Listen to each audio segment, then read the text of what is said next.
tonight Invercargill sets its rates. An early start to the ski season. And the South Island's only Bluegrass band. Good evening. We start tonight with news that the Invercargill City Council has decided on the city's new rates. The estimates being considered allow for an 8.8% increase, one the council describes as being in line with inflation. But as Peter Cruikshank reports, there's been a suggestion the increase may not be enough. The city is aiming to take in $14.5 million to finance its staff and administration. The money makers are on the third floor, where rates are levied and electricity and gas accounts are made up. It's a big business, which until now has largely been free of criticism about its financial management. But a recently formed Ratepayers Association has begun to question the accounting of revenue and expenditure. But the city's finance chairman, Councillor Jim Fenton, says administering the city actually cost less than budgeted last year. Oh, I think it's a pretty tight ship. I don't think that there's much fat in the estimates. But if people have expectations of improvements in the city regarding flood protection and stormwater and the provision of a new library, then these expectations have really got to be met by a little extra than just maintaining the status quo and keeping the rates in line with inflation. That little extra this year will be $1.25 million for flood control and drainage work, and some interest on the $4 million library project. This is one of the difficulties the council will have to face this afternoon, whether they regard the 8.8 as being a bit too trim in not allowing enough reserve funds to carry on these long-term projects. It's a bit of a dilemma, really. Ideally, we want to set as low a rate increase as possible. We don't want to make it too difficult for next year's budget setting. Councillor Fenton believes that with compounding loan charges on the library project, losses on other projects, and the $11 million to pay on drainage works, next year the rate may have to exceed the inflation rate. After months of speculation, it was announced today that the South Island's to get a second heart unit. The unit's being set up by Southern Cross, a private hospital in Christchurch, and will begin operating in July. Bill Cockram reports. A cardiac unit for Canterbury has been floating around as a local issue longer than most of us would care to remember. The recent Kerr report on hospital services recommended a cardiac unit at Princess Margaret Hospital and a complementary private sector service at Southern Cross in Beeley Avenue. In July, Southern Cross will begin cardiac bypass grafts and subsequently valve replacements. At the moment we're envisaging maybe 3 a month, so we would be able to perform more if there's a market for it. We don't actually know what the market is at the moment. Does that necessarily mean people in Canterbury, or might they come from outside? They could come from outside. And similarly ours, people could go elsewhere? Most certainly. I mean, it's almost 2/3 of the patients, it seems, who go to Dunedin are from Canterbury. What's the feeling among staff here? Because this has been one of those long-running issues we've lived with for so long. How do they feel? I think most of them are quite excited about it. The hospital board chairman acknowledges the Princess Margaret unit is still 18 months to 2 years away, and it was always accepted the private heart unit would be underway first. Well, if they can do the numbers that they're planning, somewhere talking about getting close to 100 patients during the year, that obviously will have an effect on the list, and that can be nothing but good. The cardiac surgeon who'll be operating at Southern Cross will be Richard Bunton, a specialist from Otago. He doubts the Southern Cross service will affect the existing Dunedin heart services. Otago Hospital Board Chairman Michael Cooper says the private unit in Christchurch isn't a serious threat to the viability of the Dunedin operation. Professor Cooper says the 50 to 100 operations could involve people from anywhere in the country, including Dunedin, who have the money to pay. An unexpected visit by the Associate Minister of Education, Phil Goff, was the highlight of the day for pupils at Queen's High School this afternoon. The visit included a whistle-stop tour of the special transition programme set up at Queen's to help pupils make their way in the workforce. Lee Davies reports.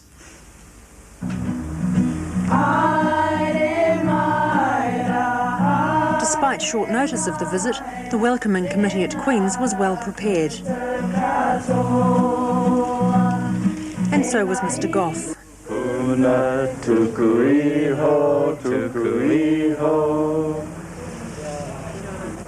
Sorry, our quality wasn't quite up to yours. Thank you very much. We're going to go rushing through What followed was a speedy tour of some of the school's transition classes, where Mr Goff had time for a few quick words with pupils. And he had some approving comments to make about the program. I've dealt with your principal in the past, and we've had a good, close working relationship, and indeed some of the things that you've achieved in this school were the model for a program, a $24 million program that we're implementing in other parts of the country at the present time. The visit included a stop at the school shop, where pupils learn business and accounting skills. So all of the things in the shop are made at the school? Right. So you're doing it right and from the transition, yes. the and they start, have to be made to marketable standards. Right. And here, the ministerial approval of the program was appropriately expressed. Thanks very much. And during Mr Goff's visit to the south, planned extensions for the joint Dunedin Teachers College Otago Polytechnic Library were announced. Extra space is needed for the Polytechnic students and because of an increase in the Teachers College role. The two-storey extension to the south and west sides of the existing library will provide 15 additional classrooms and supplement existing library space. Works expected to be finished by the start of next year. The importance of keeping track of changes in the environment is being spelled out by a 3-day symposium at Otago University. Dozens of specialists in weather, volcanoes, earthquakes and erosion are discussing the role of monitoring in their fields. As Mark Price reports, if the work had not been done in the past, there'd be no basis for predictions about the future. Who's to say this week's cold weather isn't the beginning of a new ice age? Well, for a start, there are these scientists who seem pretty confident that it is not, and that if anything, temperatures generally are rising. Their predictions rely heavily on the monitoring of glaciers and climate in New Zealand over 140 years, and the symposium's all about the importance of that work. The scientists and the managers have a responsibility nationally to the New Zealand citizens to monitor what's going on, and perhaps even more important, a responsibility globally to follow what's going on worldwide, because New Zealand is in a unique position, being in the southern oceans, far from any of the concentrated influences of man and pollution in the northern hemisphere. We're in perhaps a unique position to see the global scene. Dr. Marks says scientists have called for better coordination between all those monitoring the environment, and there were warnings about stopping monitoring work for financial reasons. It happened in the 1880s, when for several years hardly anyone kept track of climate change. It's happening in the 1980s to some extent through changes to government departments and policies of user pays. Well, I think you'd be surprised how little money it's costing the taxpayer. I mean, the amount of money that's going into monitoring is peanuts, really, in relation to the overall expenditure, even on science in New Zealand. We heard this morning of monitoring going on in the Dark Glacier on a shoestring budget, really. So I'd like to emphasise the cost to the taxpayer is negligible. The value to the taxpayer, I would think, is inestimable in planning their future. Not just for this generation, but for future generations. Because, you know, hopefully we're all planning for future generations, and I think it's our responsibility to ensure that the planet we hand on is in a fit condition for human habitation.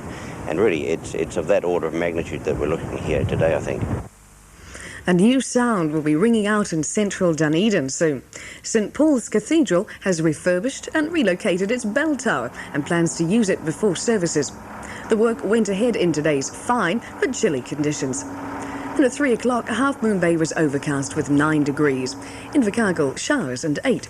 Gore, cloudy and 8. Balclutha, sunny, 7 degrees. Dunedin, fine and 9. Palmerston, sunny and 10. Oamaru, fine and the high today of 12 degrees. Kurau, fine and 8 degrees. Ranfurly, fine but the low today of 0. Queenstown, fine and 2 degrees. Wanaka, fine, 7. Alexandra, fine and 4. And Teana, 5 degrees. And the expected highs for tomorrow are Dunedin, 12, and Invercargill, 10 degrees.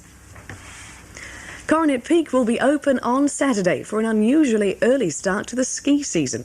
Normally, it's mid-July before skiing gets underway at Coronet, but a week of cold weather has provided the mountain with enough snow for a couple of areas to open. Day lift passes will be slightly cheaper than usual.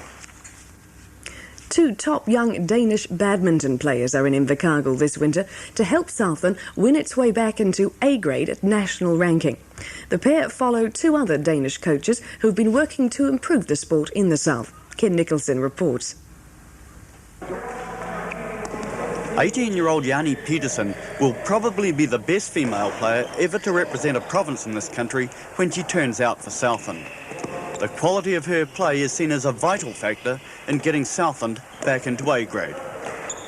With fellow Dane, Zoran Selman, a 23-year-old who is overseeing coaching, the pair are part of a 4-year scheme designed to get the province back to the commanding strength of the 50s, when Southlanders Paul and Tony Skelt and Neil Thompson led the country in that sport. But how did the Danish connection begin?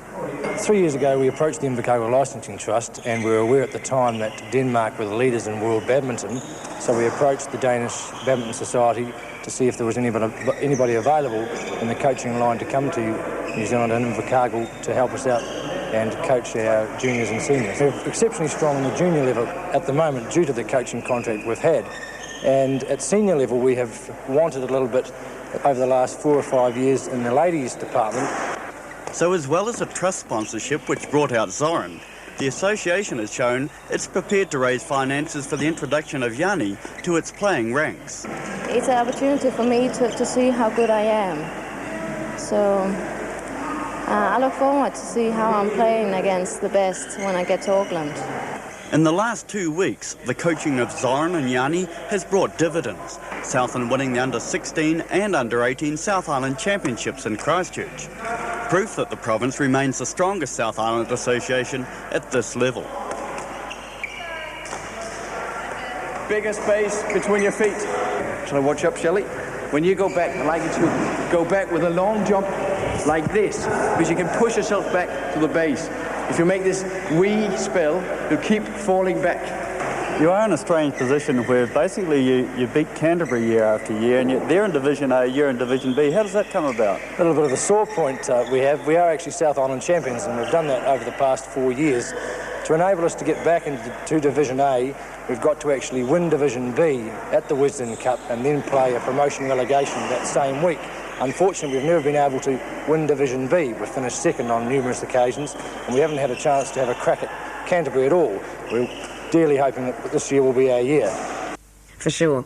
The South Island's only bluegrass band, Hard to Catch of Dunedin, has been honoured by the country's folk musicians.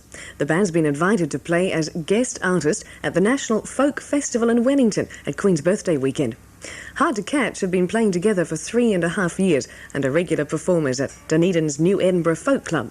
The song they've chosen for us is called The Weary Pilgrim and shows off their fine harmony singing. As the evening sun was sinking low, a weary pilgrim reached the shore, where river deep and swift it flowed, but he had no boat to carry him on. The old man's eyes, they filled with tears as he gazed across that river wide, for he saw his friends all waiting there.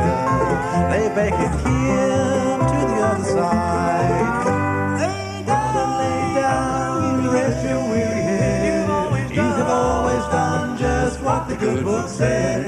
On that glory boat, on that river wide, it will carry you to the other side.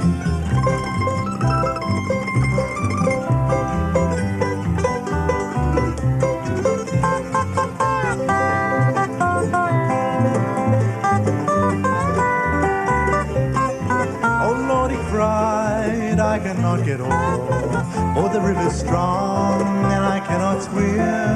I'll die alone on its rocky shore. Then he heard a voice calling out to him. Hey, brother, lay down, rest your weary head. You've always done just what the good book said. On that glory boat, on that river wide, it will carry you to the other side.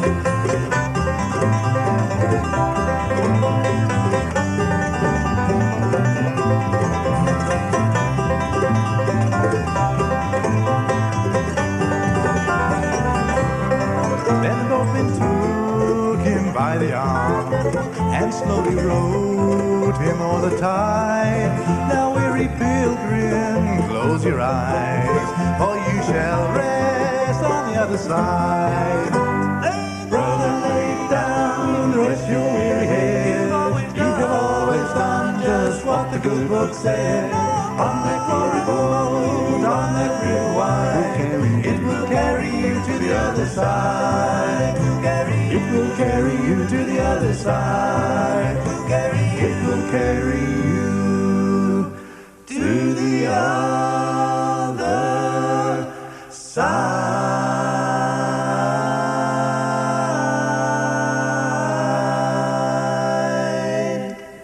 Hard to catch, hard to beat. We'll be back tomorrow. Good night.